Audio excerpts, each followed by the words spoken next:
নওগাঁর ধামরহাট উপজেলাতে খাসির মাংসের নামে দীর্ঘদিন ধরে কুকুরের মাংস বিক্রির অভিযোগে চাঞ্চল্য ছড়িয়েছে এলাকা জুড়ে। স্থানীয়দের অভিযোগ, ধামরহাট বাজারের এক কসাই সাধারণ মানুষের সরলতার সুযোগ নিয়ে এই ভয়ঙ্কর প্রতারণা চালিয়ে আসছিলেন। অভিযুক্ত কসাইয়ের দোকানে অন্য দোকানের তুলনায় মাংসের দাম ছিল অনেক কম।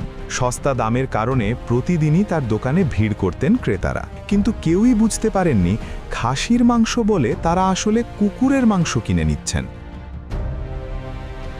রোববার সকালে এলাকাবাসীর সন্দেহ আরও ঘনীভূত হয়। গোপন সংবাদের ভিত্তিতে স্থানীয় কয়েকজন দেখতে পান মুকুন্দপুর এলাকার একটি নির্জন স্থানে কয়েকজন ব্যক্তি কিছু জবাই করছেন। কাছে দিয়ে তারা দেখতে পান একটি কুকুর জবাই করে চামড়া ছাড়ানো হচ্ছে। পাশেই রাখা ছিল মাংস কাটার সরঞ্জাম ও পাত্র।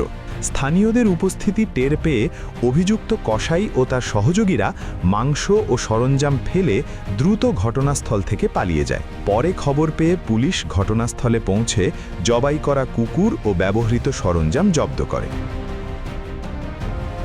এলাকাবাসী জানান, এই কসাই দীর্ঘদিন ধরেই বাজারে কুকুরের মাংস বিক্রি করছিলেন বলে তাদের ধারণা। এই ঘটনায় পুরো এলাকায় ক্ষোভ ও আতঙ্ক ছড়িয়ে পড়ে। স্থানীয় এক ব্যক্তি বলেন, এই সভ্য সমাজে এমন কাজ অত্যন্ত ঘৃণিত ও লজ্জাজনক। মানুষের সঙ্গে এমন প্রতারণা কোনোভাবেই মেনে নেওয়া যায় না।